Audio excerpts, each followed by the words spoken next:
area known as Thunggula Lake in Phon Muang village of Prai-Khala sub-district in Surin's Chumponburi District is home to Thuggula Lake.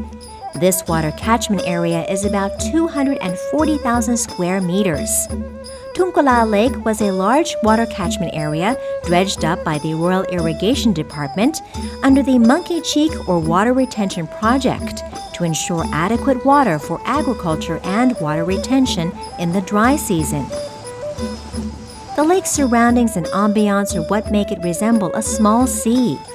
Because of its wide area, clean water, and beautiful color, people come from far and wide to enjoy it. It's become a popular tourist attraction during the hot season and a highlight of Surin Province. It's a perfect vacation destination for groups and families as its plentiful water sports equipment give the area a beachside feel. The lake is currently supported by both provincial and local agencies, such that it has become a destination not to be missed when traveling to Surin Province.